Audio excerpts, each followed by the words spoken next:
partido de massa da e caixa base, postal, né? ali de base. E a gente forma o primeiro núcleo, aí depois, aí vem essa história toda, né, da dificuldade. Lá no restaurante, você lembra um debate sobre... Vocês aprovaram uma declaração política, né? Você lembra um debate sobre socialismo, de excluir ou incluir? Não.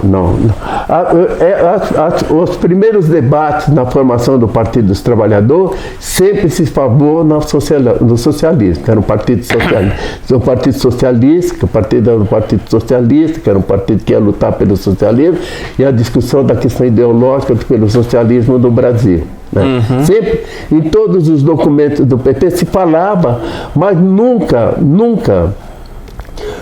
se fez uma discussão aguda e profunda dentro do PT para se deliberar qual tipo de socialismo que deveria ser implantado pelo Partido dos Trabalhadores. No meu modo de entender, esse é um grande equívoco, né? Um grande equívoco do Partido dos Trabalhadores não ter feito essa discussão e não ter tomado uma deliberação sobre a questão do socialismo do Partido dos Trabalhadores, lamentavelmente. Né? Eu nem sei, eu não quero nem saber né, se era o socialismo da União Soviética, o socialismo de Cuba, se era o socialismo da Alemanha Oriental, né, que eu fui para a Alemanha Oriental para estudar o socialismo, se era o socialismo real lá da Alemanha Oriental. Eu sei que nessa entrevista que você foi muito crítico lá. O que você viu de muito ruim na Alemanha Oriental? Pelo menos, o seguinte... Porque a grande verdade é o seguinte, o Lula nunca quis que se discutisse e ter uma definição ideológica do Partido dos Trabalhadores. Sempre que começava uma discussão no PT sobre a questão do socialismo, o Lula dizia o seguinte: a questão do socialismo vai ser discutido de acordo com a formação e o fortalecimento do PT. Os trabalhadores, com a sua participação, ele vai fortalecendo o PT e ao mesmo tempo vai se discutindo qual tipo de socialismo que a classe trabalhadora no Brasil vai querer o Partido dos Trabalhadores. E nunca se discutiu, né? E nunca se discutiu, e até hoje não tem essa discussão, que no meu modo de entender, essa geleia geral que existe hoje no PT, justamente é porque não existe uma definição ideológica. Eu sempre defendi que o Partido dos Trabalhadores deveria ser um partido classista, um partido da classe trabalhadora e um partido socialista. Mas no seu modo de ver, o PT nasceu socialista? Os seus fundadores eram socialistas?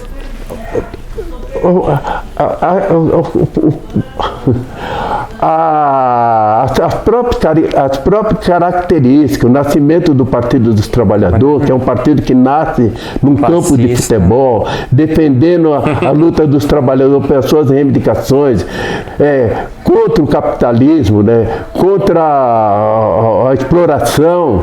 Ele tem todas as características de ser um partido socialista, né? Eu acho que só faltar... O PT tem todas as características de ser um partido socialista. Só que nós precisaríamos discutir qual é o tipo de socialismo, aprofundar essa discussão, para ver qual é o tipo de socialismo que o Partido dos Trabalhadores deveria ter na sua definição, nos seus estatutos, no seu programa, de fato, né? Mas não teve. Eu lamento profundamente, né? Mas vamos falar de coisa boa, então. Sion 1980, fevereiro. O que você guarda desse dia? Quando? 10 de fevereiro de 1980, Sion. O que você guarda desse dia?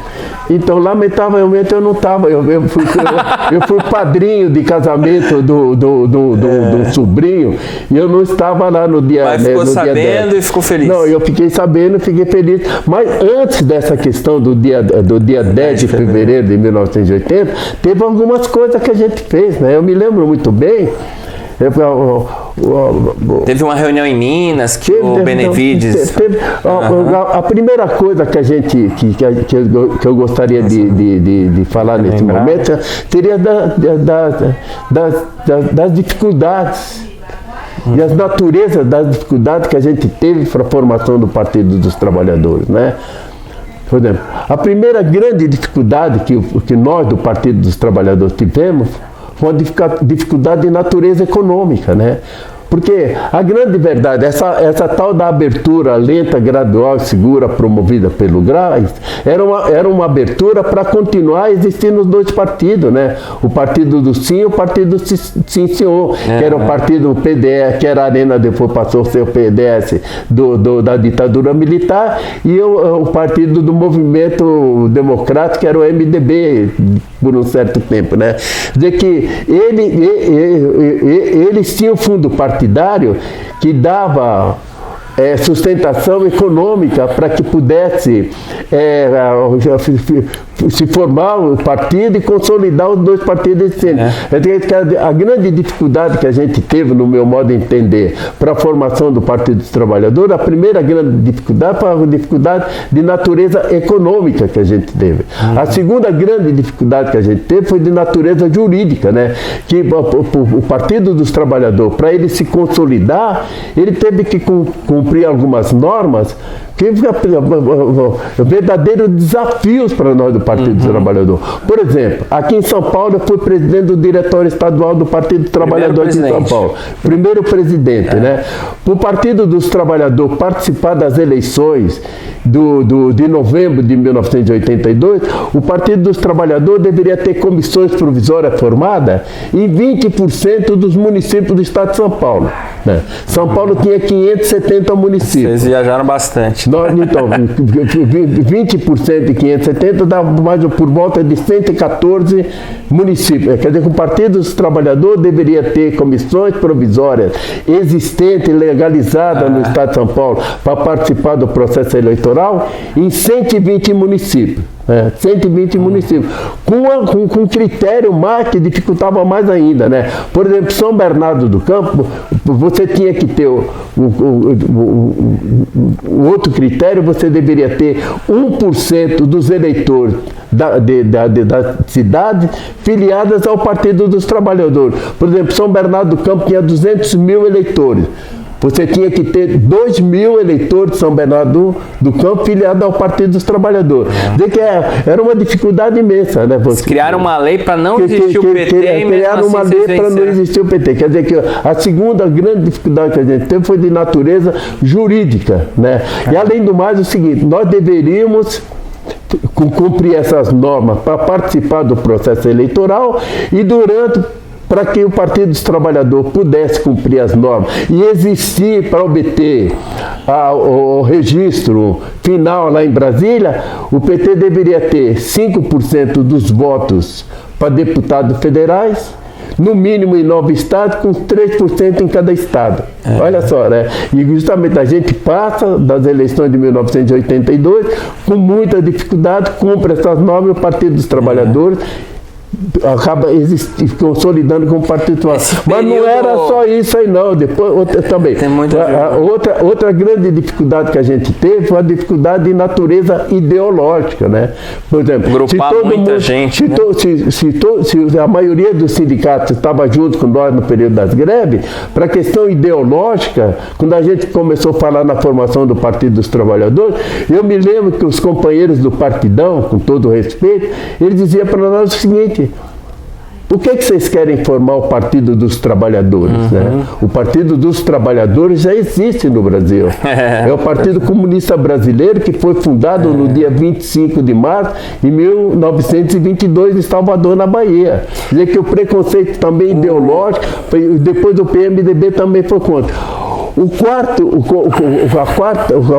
A quarta dificuldade que a gente teve de natureza é de preconceito, né? Por exemplo, eu me lembro que uma declaração do Leonel Brizola no Rio de Janeiro, com todo respeito, ele diz o seguinte, que os jornalistas do estado de São Paulo deveriam parar de colocar minhoca na cabeça do Lula, porque os trabalhadores nasceram para trabalhar. Esse negócio de fazer política não é para a classe trabalhadora. E que o Lula. E a quinta dificuldade que a gente teve, eu nunca.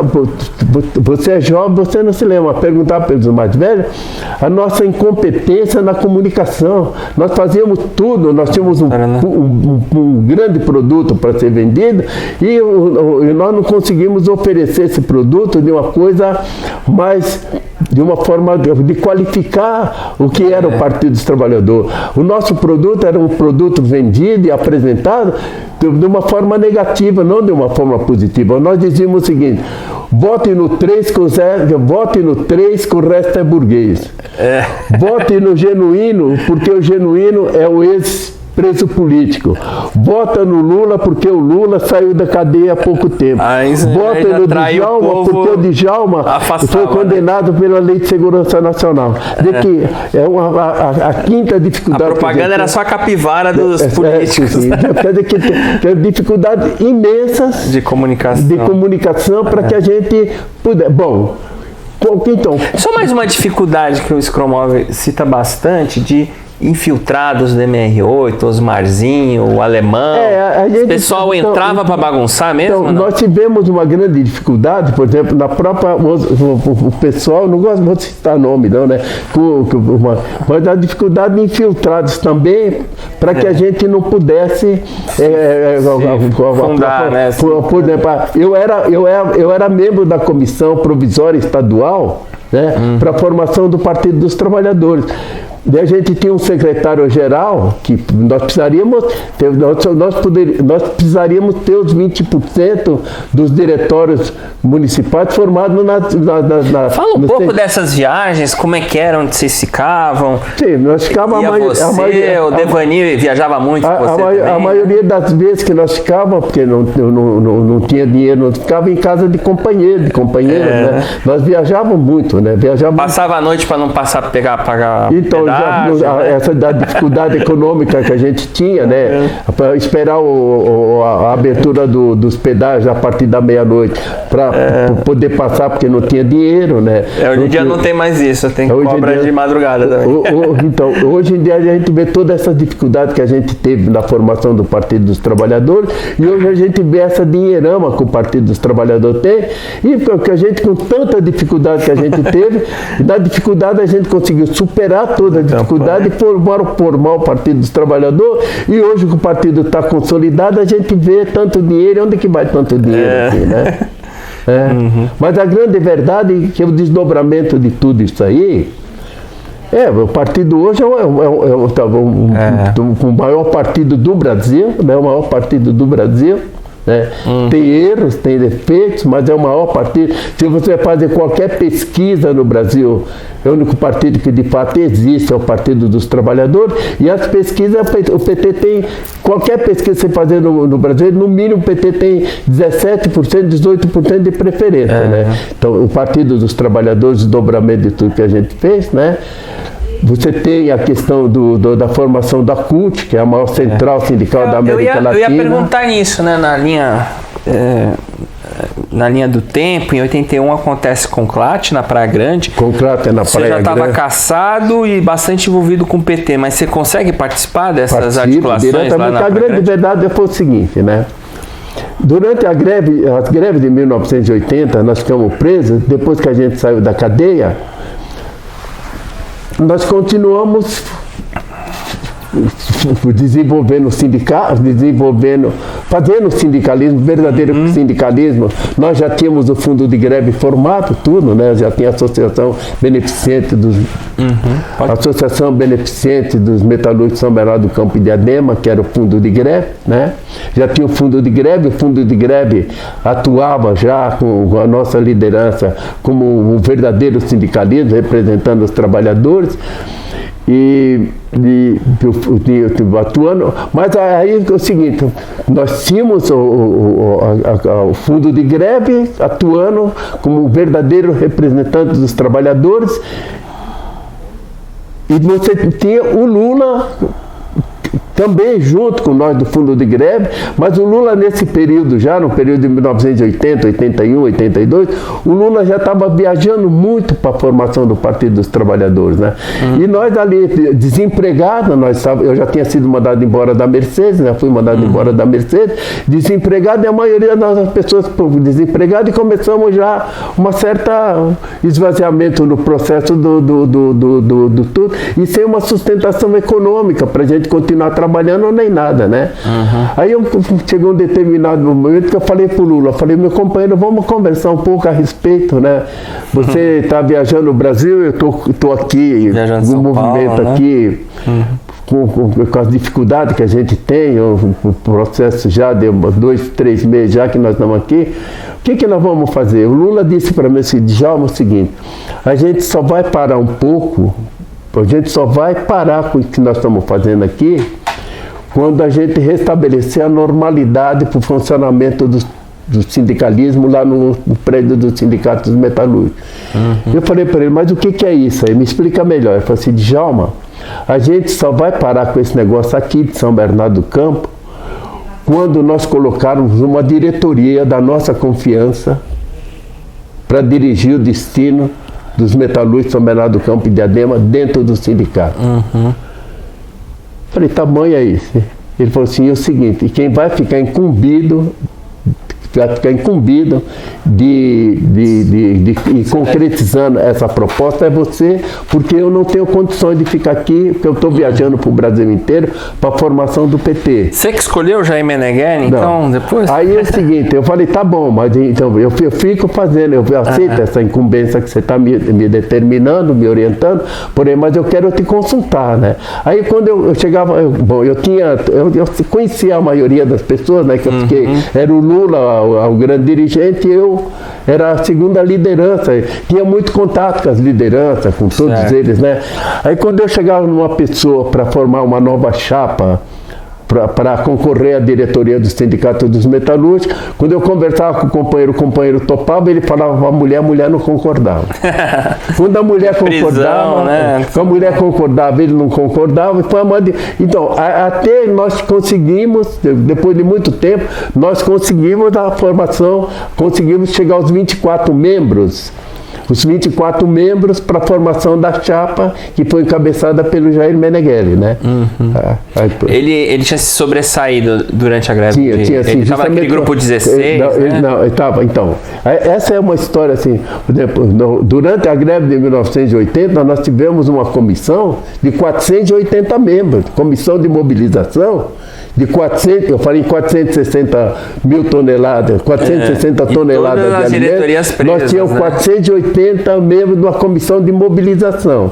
Dentro dessa comissão de mobilização, nós tínhamos 16 que poucas pessoas sabiam quem eram os 16, porque nós dizemos se eles vão prender a diretoria do sindicato, e a hora que prender o último diretor do sindicato, era 24, a hora que prender o último diretor, esse 16 assume. Eu entrevistei o Vargas também, ele dizia tinha o Vargas, assim, tinha o Vicentinho. Ninguém sabia onde se reunia, né? Não sabia nada, né? Aí o seguinte, né? Aí nós conseguimos formar os 24, aí dentro dos 24, me parece que o Lula escolheu o Meneghel para ser o candidato a presidente, né? Escolheu. Bom, aí o que acontece? Aí suspende a intervenção, o Lula, coisa do Lula também, né? Negociou com o Murilo Macedo, suspendeu a intervenção, tirou o interventor, colocou uma junta lá no Sindicato dos Metalúrgicos. Essa junta, um era compadre do Lula, o outro era o Afonso, que já foi presidente do sindicato. Aí conseguiu fazer uma transição favorável. Colocou o Afonso como presidente da junta. O Afonso entrou na segunda-feira, na terça-feira estava todo mundo do sindicato, a diretoria caçada, lá no Sindicato dos Metalúrgicos. O Afonso assumiu imediatamente do processo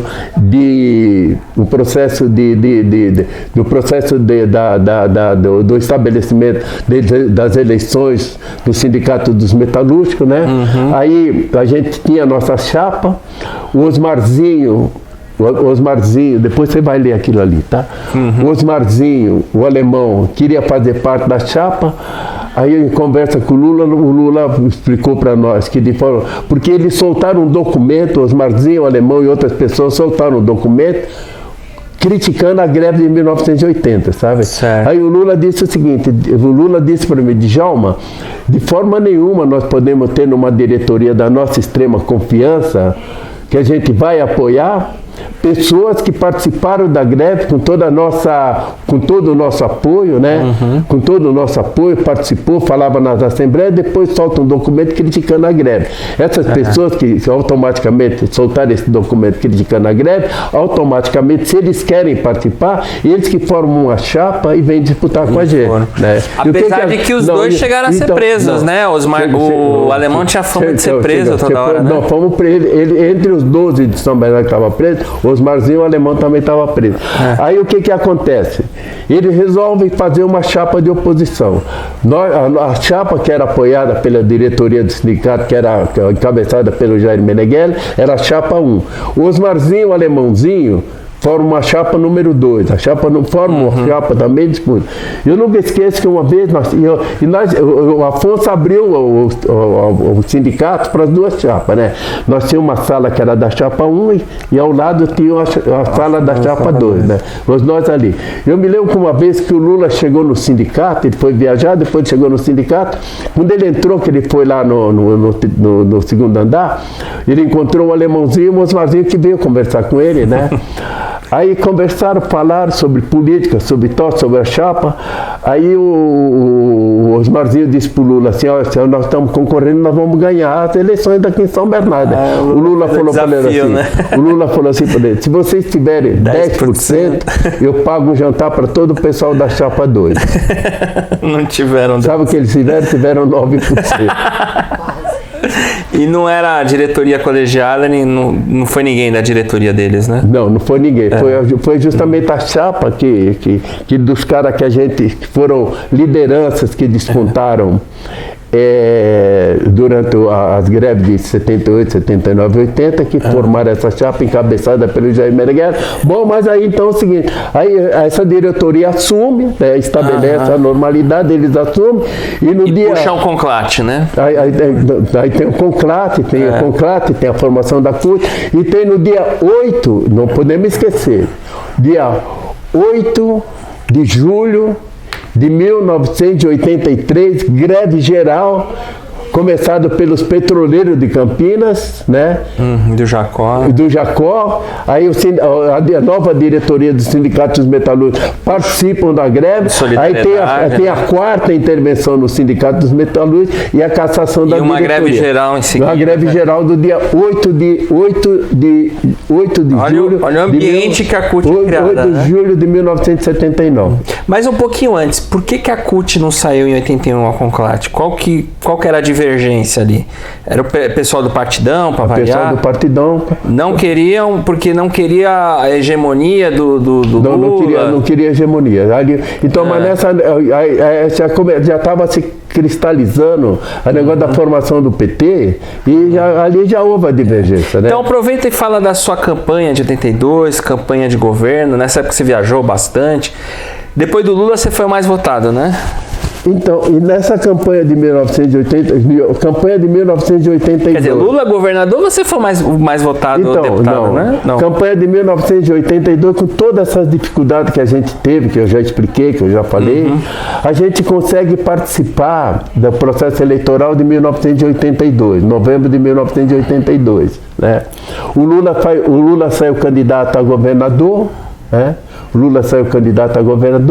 Bom... A campanha que a gente fez, eu participei muito da campanha aqui no estado de São Paulo, e a gente chegou num determinado momento pensando que o Lula ia ganhar as eleições, né? Porque eu me lembro que uma vez nós fomos na cidade de Catanduva, um sábado. Nós chegamos lá em Catanduva 2 horas da tarde, tinha 5.000 pessoas no comício, né? Uma sexta-feira em Catanduva, 2 horas da tarde, 5.000 pessoas. Falei, então, e se criou um ambiente assim, um clima que nós pensávamos que o Lula ia ganhar. Bom, termina as eleições de 1982, né? As eleições de 1982. O Lula participou de todos os debates, foi o melhor debatedor em todos os debates que teve para as eleições de 82 aqui em São Paulo, para governador. O Lula fica em 4º lugar. O resultado dessas eleições de 82, o PT elege 8 deputados federais, 6 aqui em São Paulo, o Luiz Dulce em Minas, José Eudes no Rio de Janeiro, dizer que nós ficamos em 8 deputados federais. Aqui em São Paulo eu fui candidato a deputado federal, eu fui desempregado, eu fui o mais votado, eu tive 164 mil votos.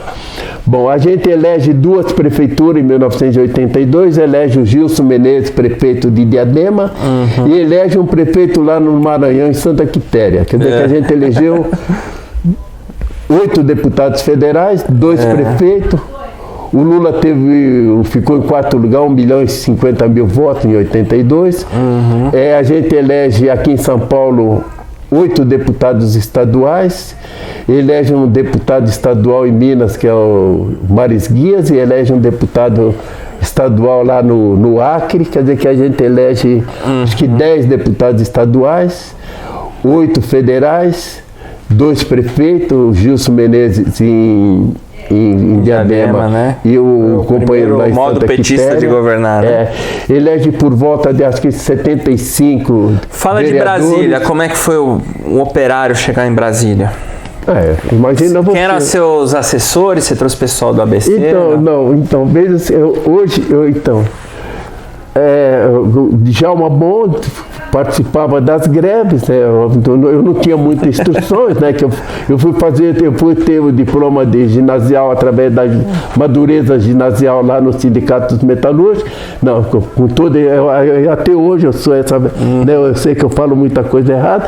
De repente eu sou deputado federal mais votado do PT com 164 mil votos, desempregado, né? Eu fui eleito presidente da Comissão do Trabalho e Legislação Social. Você a Comissão de Constituição e Justiça, que era a primeira. A segunda mais importante era a Comissão do Trabalho e Legislação Social. A segunda eu fui presidente, né? Com muitas dificuldades, né? Para você ter ideia... Tinha muito preconceito? Muito preconceito. Eu me lembro muito... Inclusive do MDB? Então, o preconceito continuou. Por exemplo, eu me lembro muito bem que eu era presidente da Comissão de Trabalho e Legislação Social, e a comissão tinha um balcão em cima, assim, embaixo ficavam os deputados, né? E às vezes, até hoje eu ainda falo algumas coisas erradas de português, né? E às vezes eu presidindo a sessão, eu falava alguma coisa errada, né? Eu me lembro que algum deputado embaixo falava assim: nobre presidente, Vossa Excelência falou uma coisa que não foi português, né? O português de Vossa Excelência não é mais correto, não. Aí eu me lembro que eu falava: então, nobre deputado, Vossa Excelência compreendeu o que eu falei? Aí o deputado falou: compreendeu. Né? Deputado, o importante é o que a gente entende, que a gente compreende, né? Mas muitas dificuldades, né? Eu me lembro uma coisa super importante dessa questão de saber. Circunstancialmente, eu fui deputado federal. Fui deputado federal, mas eu não podia esquecer, circunstancialmente eu era deputado federal naquele momento. Mas eu era o Djalma Bom, aquele operário lá da Mercedes-Benz das greves, né? Eu me lembro que... Você veio em 83 participar da fundação da CUT, no meio do mandato. Tudo, no meio do mandato e tudo. E lá em Brasília eu me lembro muito bem que o único deputado federal que ficou com o apartamento funcional foi o Djalma Bom. Né? E por que eu fiquei com o apartamento funcional? Porque o apartamento funcional era um desdobramento do meu mandato de deputado federal. Aquelas pessoas que iam para Brasília e não tinham onde ficar, eles podiam ficar no apartamento, que era do apartamento funcional do mandato do deputado Djalma Bom. Eu cheguei lá em Brasília, chegou a dormir mais de 50 pessoas no apartamento. Né? Eu me lembro que teve um congresso dos ancianos, né? Congresso dos ancianos, eles vieram fazer um congresso em Brasília e falaram: Djalma, a gente está com dificuldade de ter um lugar para os ancianos ficar. Eu falei: pode mandar lá pode mudar para o apartamento. Foram ancianos lá e até hoje essas pessoas me agradecem. O pessoal dos mutuários, chegou 40 pessoas ficaram no apartamento. Eu tinha no apartamento, só tinha um lugar que eu ficava, né? Eu ficava lá, eu nunca fiquei um final de semana. A minha família não foi para Brasília, Né? Eu nunca fiquei um final de semana em Brasília, eu viajei praticamente o Brasil inteiro para a formação do Partido dos Trabalhadores, né? O Brasil inteiro para a formação do Partido dos Trabalhadores. Hoje eu vejo, né, essa quantidade de funcionários que tem no gabinete de deputado. Sabe quantos funcionários tinha? 3 funcionários. Tinha a Carmen, que ficava atendendo em Brasília, tinha o Beto, que me dava uma assessoria lá pelo meu mandato, e você tinha a Sônia Hipólito, que era a coordenadora do mandato. Eu tinha 3 funcionários. Não tinha carro, não tinha nada, né? Não tinha aqui esses cargos de liderança? Não tinha nada. E se era próximo do Genuíno? A bancada se reunia? Não, a gente tinha. A bancada se reunia, tinha dificuldade em relação ao Genuíno, porque o Genuíno ele era do outro partido, ele era do PRC, né? Tinha dificuldade, né, da relação, mas é um grande companheiro, aprendi muito com o Genuíno, né? E eu sempre, o seguinte, as pessoas, algumas pessoas criticam o negócio das tendências dentro do PT. Eu quero dizer que a minha formação, ela se deve muito à existência das tendências dentro do Partido dos Trabalhadores, né? Inclusive fala da fundação da articulação também em 83. Então, teve o negócio da formação do seguinte. Então, você perguntou por que quando eu fui para a Alemanha para falar, por que eu fui. Eu fui para a Alemanha justamente para me tornar um dirigente partidário, né? O Partido dos Trabalhadores, naquele período, ele tinha grandes lideranças, né? Você tinha o Dutra, grande liderança, tinha o Lula, grande liderança, Jacó, grande liderança, mas o único dirigente, na minha concepção, o único dirigente partidário que o Partido dos Trabalhadores tinha era o Zé Dirceu. O Zé Dirceu era um dirigente partidário, né? E eu tenho uma profunda admiração pelo Zé Dirceu. Eu tinha na figura do Zé Dirceu que eu deveria ser também um dirigente partidário. Para que eu pudesse ser um dirigente partidário igual ao Zé Dirceu, eu teria que estudar, teria que ter informação, adquirir informação, e para isso que quando eu fui para a Alemanha Oriental... Nos anos 80, o Zé Dirceu já se sobressaía, já sobressaía, sim. O Zé Dirceu já sobressaía. Então, em 1987, eu fui para a Alemanha Oriental, porque eu queria me formar num dirigente partidário, né? Eu fiquei na Alemanha Oriental, e logicamente, na Alemanha Oriental, a Revolução Russa, a Revolução Cubana, a Comuna de Paris, né? Estudamos a questão do socialismo real, que se o Partido dos Trabalhadores tivesse a busca de uma definição ideológica, jamais eu ia defender que o Partido dos Trabalhadores deveria ser um partido socialista igual ao Partido Socialista da Alemanha Oriental, PSUA, né? Que de real ali, socialismo de real ali não tinha nada. Não tinha democracia nenhuma, era uma burocracia, né? Quem mandava eram os burocráticos do PSUA lá, né? Pois é. Bom, aí o famoso debate do colégio eleitoral. Então, do 113, você para então, do 113. Aí, dentro desse processo de formação, de consolidação do Partido dos Trabalhadores, que é um processo rico, né, que alguém vai ter que estudar ainda, né, a formação e esse processo de consolidação do Partido dos Trabalhadores. Né, a existência das tendências dentro do PT. No PT chegou a existir 14 tendências dentro do PT. Isso atrapalhava um pouquinho a ideia estratégica? Não. Aí, não atrapalhava, não. Aí, mas é o seguinte, o Zé Dirceu achou o seguinte: nós precisamos formar uma tendência organizada dentro do PT, para que ele possa disputar a hegemonia da direção do PT, né? Nós precisamos ter uma tendência organizada com direção que possa ser majoritária e disputar a hegemonia